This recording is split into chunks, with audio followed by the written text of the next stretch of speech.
Good day. Joined here today on After the Buzzer by Rob Kingdom, one of our one of our execs. So welcome, Rob. Thank you for taking the time to speak to us today. Good evening.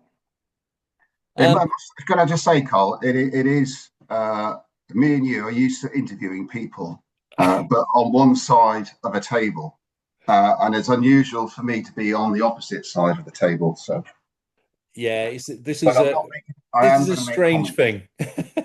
It's really strange, and I understand that. And from me, the other side, actually thinking, "Oh, where are we going from here?" and stuff like that. You pick little things up, but I just wanted a general chat with you because you've taken on. You've obviously played, so we'll touch on that in a minute. You started off playing basketball, but you've had several other sort of strings to your bow in regards to basketball that sort of all originated from the playing start. So let's start with your playing days then. When did you start playing? What sort of age were you and what sort of level? I started playing at 11 to 12 when I joined. I moved from primary school to Tamar Secondary School, as it was then in Plymouth, and then changed its name to Tamar High School.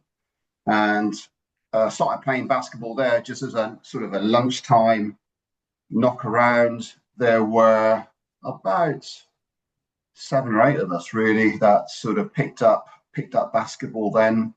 Two PE teachers particularly who drove basketball, and Plymouth and district basketball, particularly schools basketball around that time in the Plymouth area, is really competitive. So we played a lot of games with other schools in Plymouth, and it wasn't really on the sporting radar, even though compared to what the game is like now. Back then, in 1976, 77, it was pretty limited, but very competitive. And that's where when we had our police championships, we had that famous Tamar starting five. So we had four other members of Tamar High School, all in the police, all of us playing, representing Devon and Cornwall at one stage. So, even before me, people like Steve, Jamesy, Right. Niall, Was Fred from down there as well? years before, and Fred, Yeah. yeah, Yeah. years before were involved in basketball. And a lot of people from Tamar went on to play at a reasonably high level. Say, Mr. Ponsford, who was one of the PE instructors, who was particularly skilled at basketball and really pushed for um, good basketball coaching. Um, It's funny how you get little pockets like that, isn't it? Because obviously up here you had this end you got Churston Grammar with Rick Waldridge and Norman Waldron. Obviously there you had a couple, and I know talking to people from Exeter, you've obviously got Rick Baish, and you just get, I suppose, not just schools but clubs. You get one or two people yeah, who sort of runs it, and yeah, sometimes that creates issues because obviously when those one or two disappear, someone's got to fill that void, and Tigers have found that recently. Obviously, they've gone for a little bit of a low patch, but coming back now. But mm, definitely yeah, it's meant to be one of the most played sports, and yet you don't see a lot of it in schools, do you? And you, as you said back then, probably even less. yeah. And I'd say I promoted, my services as a referee across schools in Torbay, um, and sadly don't get any take up really. So it's no, it's there is a gap in what schools offer, particularly with regards to basketball, football, yeah, rugby, sort of, cricket, sort of, but anything outside of that with those two main or three main areas, it's very limited, sadly. Do you think part of that comes down to knowledge of the rules and school skills of basketball?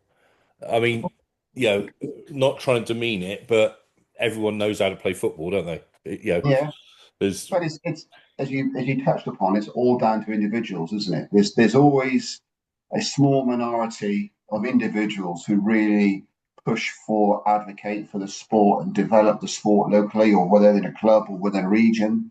Um, so I think it's all down to individuals. If you've got a very enthusiastic PE teacher or some member of staff at a school who's really keen on basketball, that's when the nucleus of a club, the nucleus of a team or a training session sort of develops. And I don't think we've got enough of those type of individuals within our schools, and probably the teachers, to be honest, have run ragged. Yeah, So having any spare capacity in their professional or private life is probably limited. So I think, it's all down to individuals. Say my other sport is rowing. If you talk about passion, my real passion for sport is rowing, and that's the same. You've got clubs who have been absolutely dominant, not just regionally but nationally in the southwest because of key individuals. And once they move on or retire from the sport, filling those voids, filling those gaps is really, really difficult. yeah. So you played at school.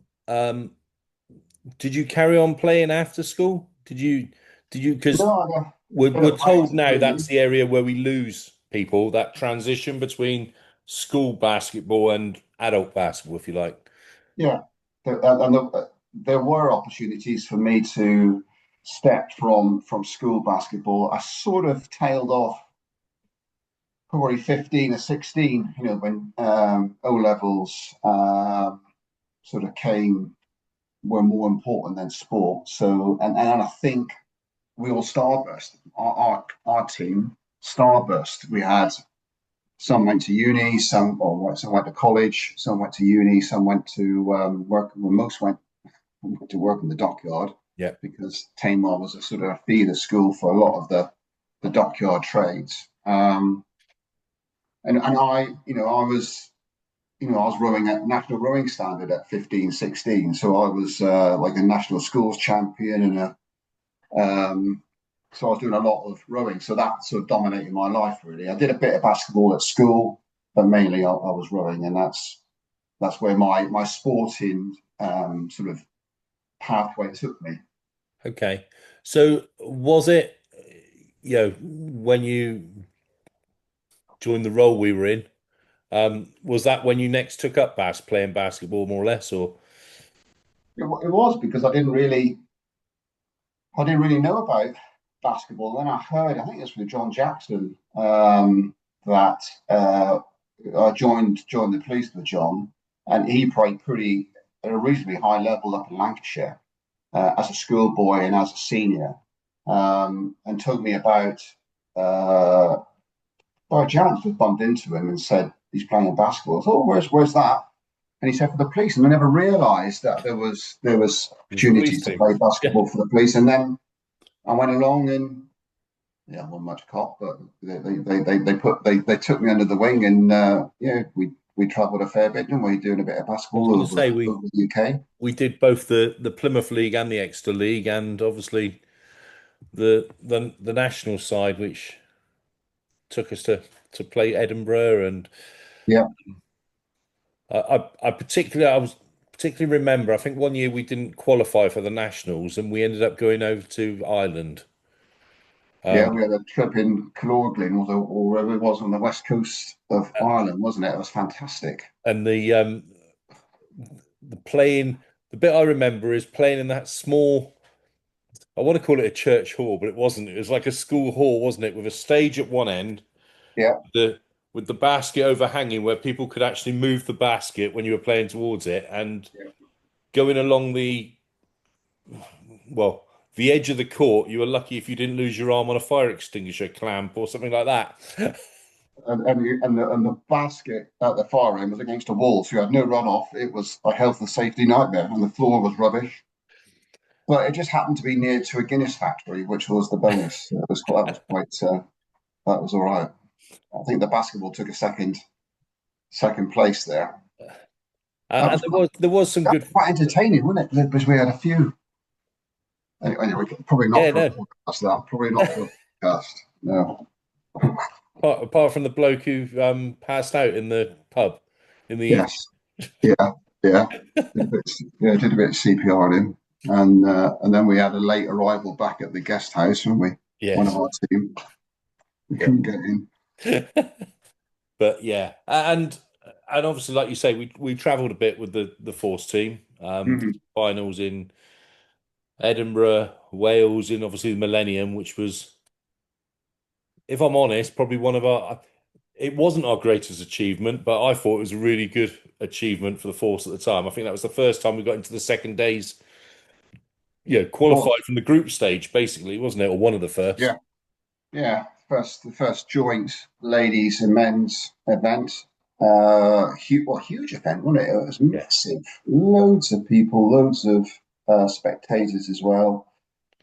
Uh, who did I get wiped out? Was it West Mids on the next? We played on the No, Sunday morning. Leicester, I think. Leicester, I got wiped Yeah. out on the layup, didn't I? Yes. God, blimey. Yeah. The layup on your own, and then Next someone thing I from know, half court managed to catch you up. I didn't know where it was. Yeah. But and and then, to be fair, it probably sort of playing career dwindled a bit for, I think, all of us. A few people moved on.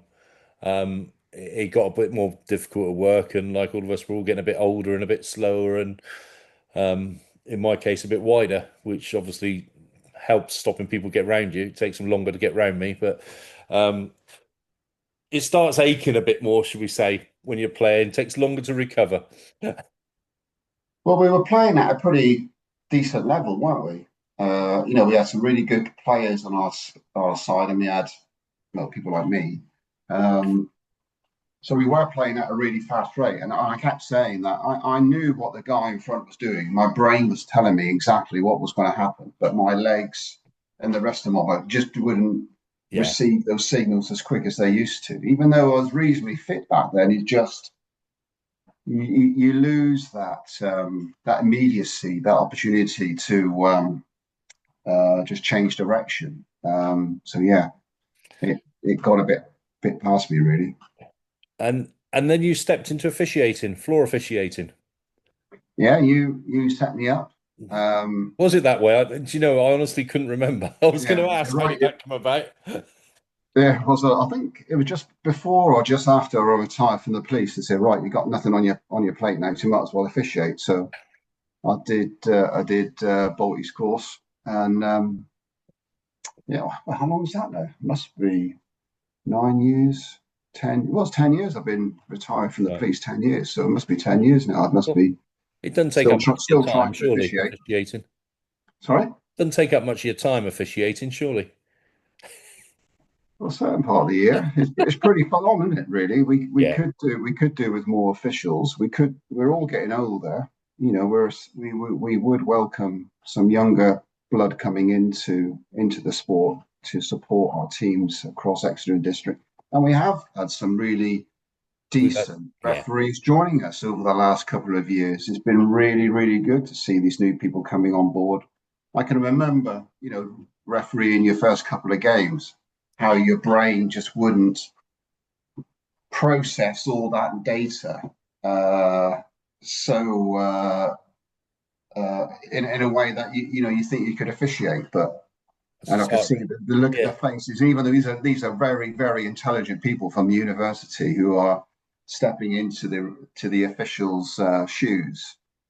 Clearly got their heads screwed on, but they still have the same look on their face as I did when I first started officiating. So I think I think the comments I quite often get when you speak to them said they went, "Well, it was a foul, but by the time I processed it, the game was already up the other end." And it's like, blow your whistle first. You let your brain catch up. You've seen it, so blow your whistle. yeah, But yeah, no, we've had quite a few. I think we had 20 come through last year. Um, yeah, if we gained, yeah, we gained about six that got processed. There's probably another eight to process, get mentored, and get signed off this year. And obviously, we're going to do another course this year, which hopefully will get similar numbers because it's been too long where we've had the same officials year yeah. after year. And as I said to them all, you're going to end up killing the officials the way we were going. But the clubs I think have started stepping up, and players are starting to realise they've got to give something back as well. And the more officials you have, obviously, the less amount of matches everyone's got to do, Mm. which is a benefit for everyone. So, is there a highlight to your officiating? Any particular game stands out or venue? I, I like to uh, put I've people on done the a spot. couple of National League games with Gareth down in Falmouth and Penryn area. That was really good. I really enjoyed that. Two-man officiating, decent basketball. Um, uh, Really made me think about everything in that sort of level. Um, I really enjoyed it. Gareth is an excellent referee. He just got his level 3 Yeah, qualification. So really enjoyed refereeing him. Both teams played great basketball, very fair game. No, that was really good. I quite like the ones we do at Exeter University as well. When we have that charity event, we've got the those the varsity ones. spectators. Yeah, Yeah, that's nice to have that amount of people there, that atmosphere. That I think that gives it a sort of a different edge to our games. yeah. I think the first one we did there was about 500 students there, Yeah, which is a completely different atmosphere for both teams and for officials, and yeah. yeah, especially the support for the home side, and you got to sort of try not to smile when some of the comments come across about people on the away side sometimes. So those couples spring to mind. It was a just those that you always try and do the best you can at officiating. And some days those games go really well, and other games don't go so well. But those are the ones that, for me, I really look forward to the varsity one, and the one particularly at Penryn. A couple of National League games I really enjoyed, really challenged me actually, because the speed of the game, the quickness of the hands, the movement, was really I really did have to refocus, and it Yeah. was I really enjoyed it, even though it's a So long way to go. would you recommend the venture into officiating then to others listening? Of course, I think anybody can bring some value to the sport to keep the sport going. We need officials either in a table capacity or on the floor capacity to keep the game going. Those who play basketball uh, will certainly learn a great deal about the game, and even coaches moving into officiating will certainly bring another level to their coaching standard as well. So yeah, it is pretty daunting, to be honest with you, but I think it's very I think once you rewarding. get a few games under your belt Yeah, with the right mentoring and because I'm going to sing our praises now in the league. I think we do put quite a package around to. I'm going to use the term protect our officials, our new officials, but it's not protection, but basically that arm around the shoulder to let them know they're not alone, and what they're going through is completely natural, and everyone's gone through it when they start their journey. exactly. I mean, I was particularly pleased for the amount of females we got through this year officiating. Mm, yeah, I think probably of those 20 odd that came, probably 50% are females, which I think is outstanding. We've struggled for female officials for a long time, so yeah, to see that many stepping forward was very pleasing. yeah. It is. It's really good. Um, One of your other hats, putting your other hat on now. You're our safeguarding and welfare officer for Exeter and District Basketball, Yeah. but you also carry part of that role into Basketball England and assist them with some of the safeguarding. Um, what's it about that role that you enjoy, the safeguarding side? I think that we started talking about my time in Plymouth, and I think it brings me back to the time when, not just in basketball, sport in general keeps people from committing crime. There were people I went to school with, talented individuals in school, academically, sport-wise, but outside of school, they just trod that wrong path.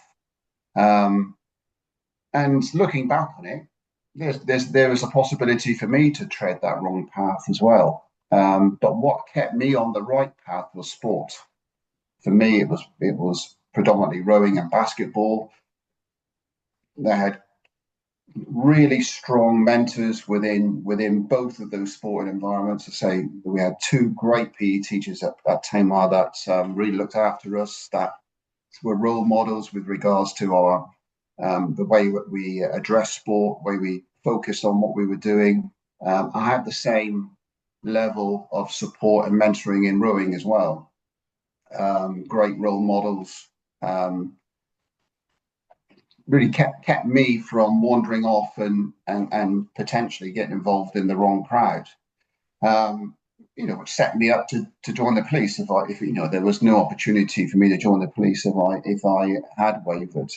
And that family, that sporting family, kept me safe. And you look after one another. I think it sets you up in life to be a better human being. Looking out for one another teaches some numerous life skills. However, the thing that drags me back to safeguarding is the fact that sometimes people join those organisations, join those sporting groups in order to take the opportunity to exploit loopholes or to exploit people's good-naturedness, so they can get access to children or access to vulnerable adults. So I suppose it's them gaining that trust, isn't it? Using that position to gain trust. Exactly. And my last 10, 12 years working for the police was within a public protection environment. So I worked in environments looking after and supporting victims of domestic abuse, victims of child abuse, victims of adult abuse, managing sex offenders as well. So that whole gambit sort of took me into environments where we had those individuals in schools, in sporting organisations, in other care placements that were there purely to exploit adults and children. And learning from those cases, taking those cases to court, getting those convictions, understanding what happened, be involved in the national governing bodies for those particular sports and organisations. I learned a fair bit from those cases. And when I retired from the police, Basketball England were advertising for case management group members, which is a brand new committee set up to support the safeguarding team. And the safeguarding team back then in Basketball England, that was like 7-8 years ago, was just one individual. They've got a bigger team now because they need it. They are dealing with lots of cases across England and Wales. And the case management group were there to provide overview, some scrutiny as well, but also advice and guidance and support, influence change within basketball, support any investigations, be involved. And I've been involved in cases outside of basketball because I sit on the case management group. I've worked with Taekwondo. I've worked with the FA. I've worked with England Rugby on cases where they need independent members to assist them in addressing the issue or reviewing a case or getting involved in some form of appeal. Because I'm passionate about keeping those bad people out, and keeping good people there, and supporting those good people, and making sure that everybody can enjoy sport in a safe way. You say they've got a bigger team now at Basketball England. Mm. Is this because we've got a bigger problem, or because we're understanding it more and supporting more? I mean, it's all about, we've got robust safeguarding training in place. Everybody needs to undertake the disclosure and borrowing service checks. So those processes that are across the board in all sports for coaching, or for or officiating, or in other recognised positions, are now subject to that scrutiny.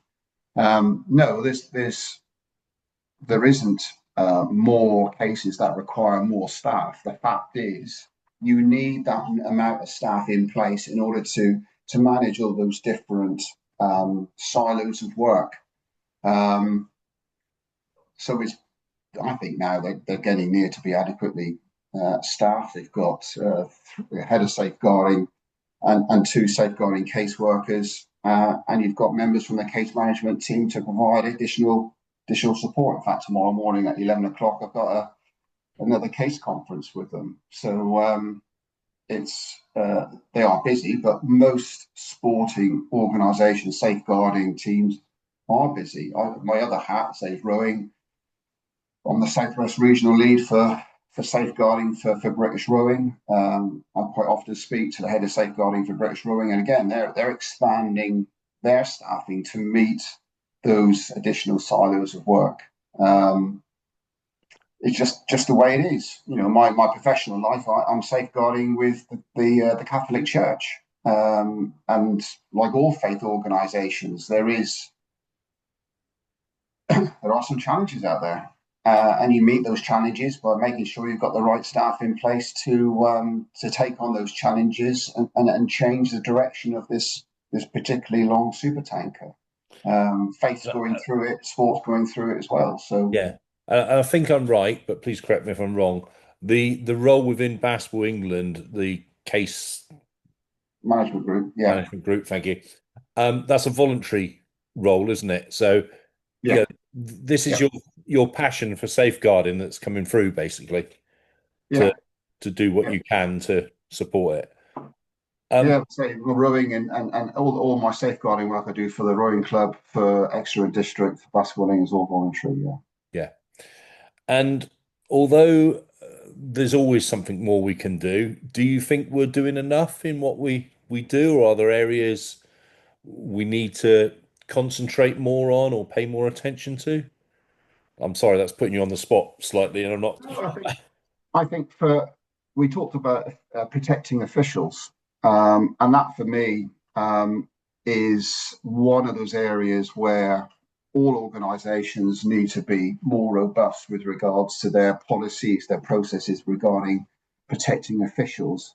I've had a number of cases from the case management group where young officials have been subject to terrible behavior. You know, people who have officiated for a very short period of time, and because of what's happened to them, because of the behavior of coaches or other players, or maybe even spectators, they're no longer officiating. And I think that's a real crying shame. So there needs to be more robust processes to safeguard our officials, safeguard those who work in basketball from the abuse you get from players, coaches, and and spectators. Um, those I are the cases touched. that really upset me, only because Yeah. you've got 15, 16-year-old boys and girls doing the same as we're doing, want to develop themselves, improve their knowledge of the sport, volunteered to officiate to keep the team going, keep the club afloat, support that league, who get abused in that way. And some people just don't understand it. They think, well, that's what you're there to Yeah, be. that's part of the You're the role. You should target. take it on the chin, sort of thing. That's it. It's only basketball. But I see that in a different way. So we need something to either to recognise our junior officials or our new officials. Need more protection for them, whether it's a different coloured lanyard for your whistle, maybe I, it's a band or something like that, I was so going to that ask that because coaches obviously recognise. that's what they've done in the FA, haven't they, in football? Yeah. Mm. And I think it's been picked up by a few basketball associations around the country. Uh, so I see that personally as a double-edged sword. You're Um, right. You're Part of right, me is, and that's should we recognise them as a new official, which doesn't target them but sets them out from other people? mm, And actually, the other side of me is like, well, doesn't matter whether you're a new official or an experienced official. No officials, no players, and no coaches should be abusing one another. It's meant to be a safe playing environment for everyone to enjoy. So, mm. I'm quite And I know when I officiate, I step outside the boundaries of what I'm allowed to do, but I'm quite happy to, stop a game and basically say, look, either that supporter goes or the game's not carrying on. It is outside the boundaries and more or less what you're allowed, but at the end of the day, we're in a local league Mm, and no one goes out to play a game of basketball, officiate, or even coach a basketball, or even support basketball as a volunteer, or in the supporter side, to be abused by anyone.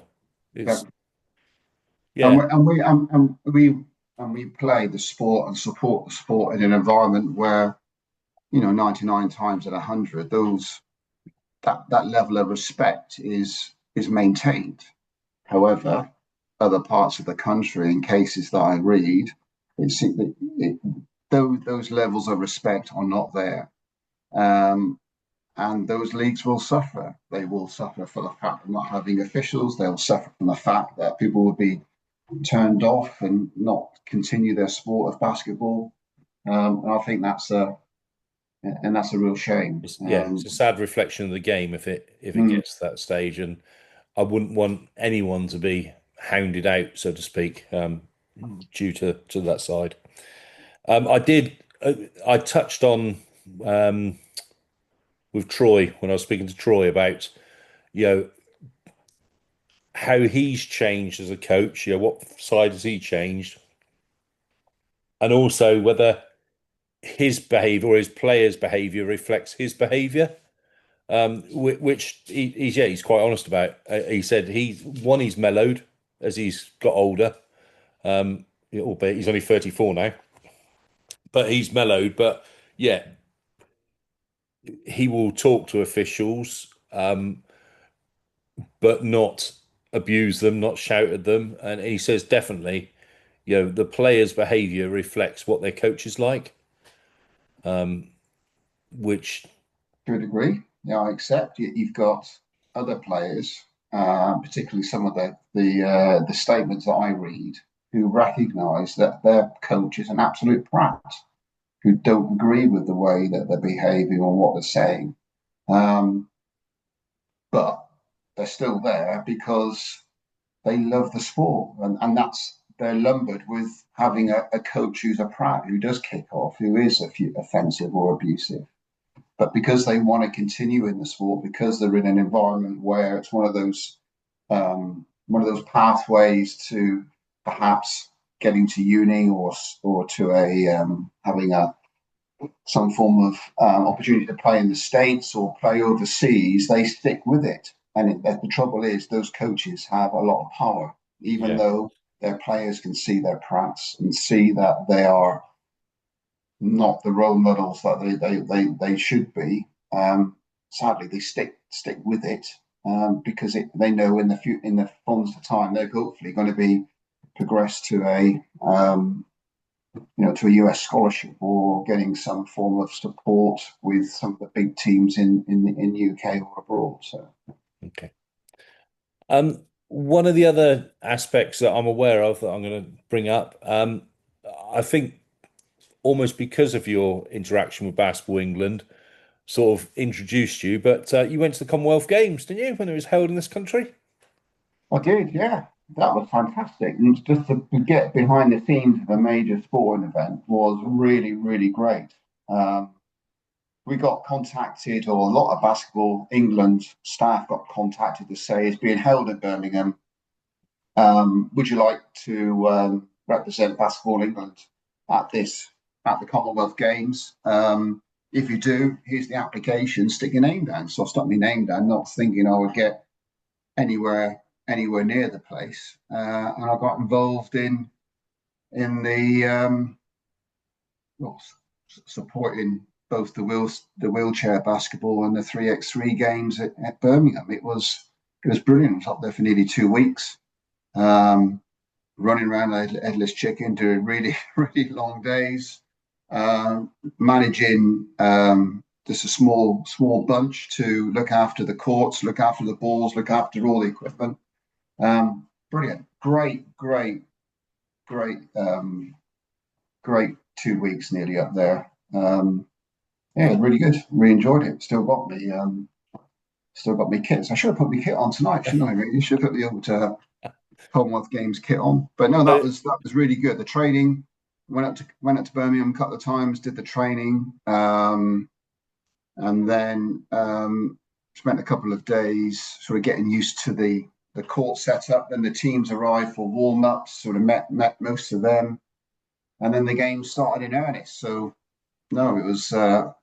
I had access all areas, pass. I could go absolutely everywhere. So we had beach volleyball down the road. We had the basketball arena where we were. No, really good. so did you Really enjoyed get almost courtside with the basketball events?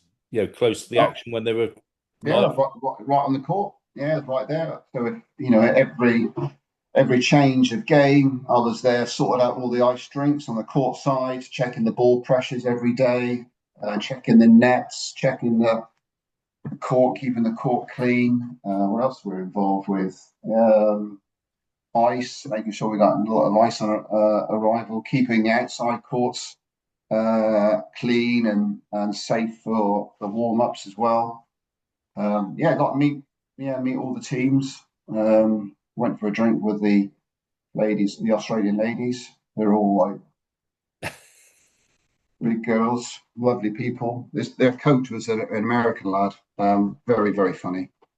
Very good, very good. So yeah, it was really good. Of course, and England men's got the gold. That was a Yeah. fantastic evening in the arena, and I think our girls got the silver, silver, bronze. I think so. Yeah, England did. Well, England basketball did really well on the home soil. So it's such a fast-paced game, 3x3. So Yeah. again, yap to the officials from all over the planet.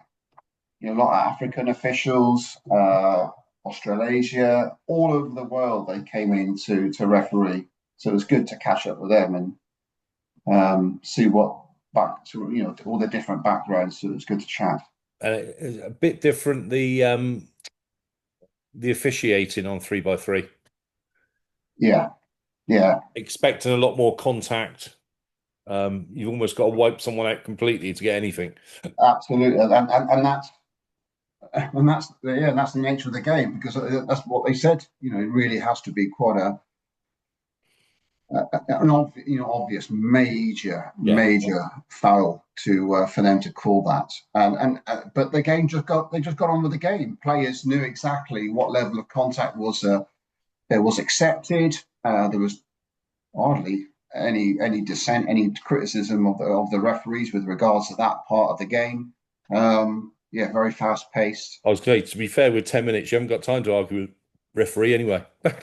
Well, we part of the because the TV brought all their kit in, and they wanted to test all the lights, the lasers, the smoke, the cameras. So uh, all the volunteers, we played basketball one night. So we all had 3x3 game. We just played in amongst just to make sure all the kit worked. Um, yeah, I was fit. I was quite fit back then. I was doing a lot of rowing, and it's quite tough.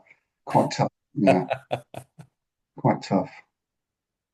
So, I mean, overall, Rob, you've had quite a journey in basketball. I know, lots of it is volunteering, but look at the journey and the different variety of things that sort of has opened the door to you through basketball.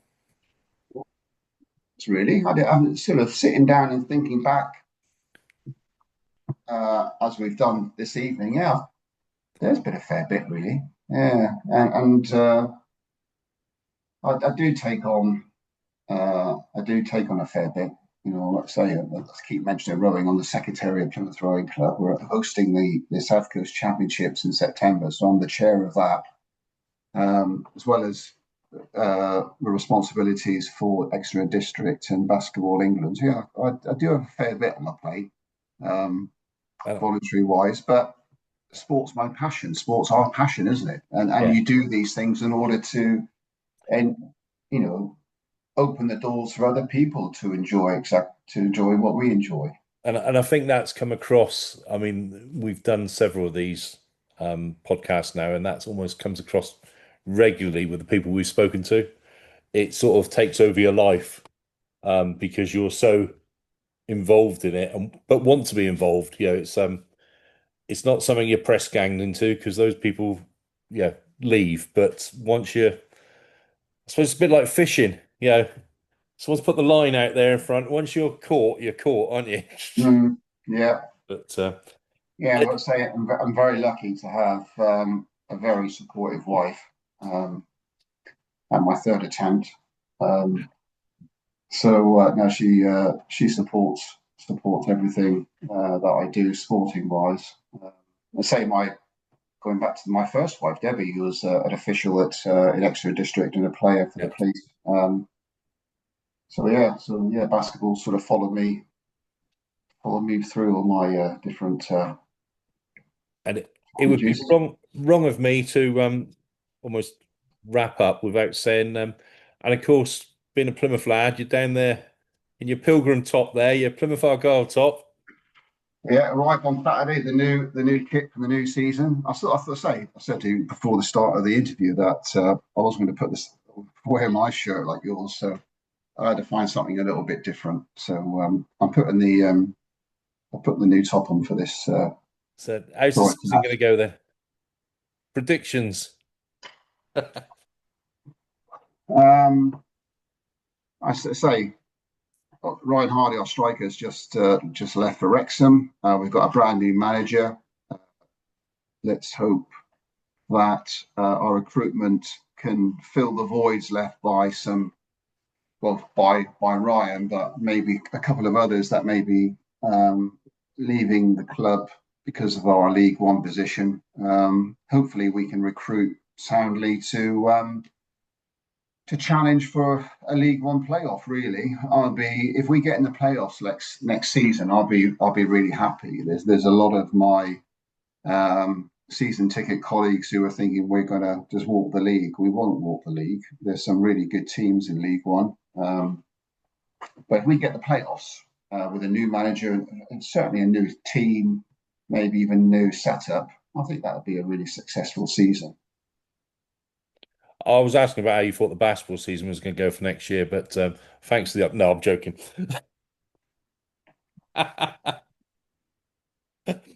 Well, Rob, basketball, we got a fair few. We got three men's leagues next year, haven't we? we got a busy year ahead, it seems, but even more reason to get those. So part of the setup next year is you heard me say at the beginning we got about 20 officials through last year, but only probably about six or seven of them through being signed off, etc. Yeah, Um, so we've got more to do that. Part of that was obviously it was late when we ran the officiating course last year through no fault of our own, with the court being flooded and whatever. So part of the setup this year is not only have we got the two men's divisions as normal and the ladies division, but it looks almost certainly that we're going to have a central venue for a men's Div 3 and an under 18s mhm, league, which will then allow us to bring some of those new officials in because there'll be basically three games at one venue each time, and bring those in, and they can get some games under their belt yeah, with some people there on the sidelines to give them good mentoring and help them through. So yeah, it looks like a busy year, and the cup competition should be back as well. So should be good. fine. Touch wood, Yeah, a lot of games ahead. as always. But yeah. Thank you for your time tonight, Rob. It's been a pleasure speaking to you and catching up. It's nice to So hear your journey. I'll wave. I can probably Yeah. see a house if I just wave up that window. If I go to the window, yeah. No, it's been really pleasing catching up. Thank you. And thank you for your time and showing there's other areas that people can support and develop into um, Yeah. from being a player. But thank you. Right.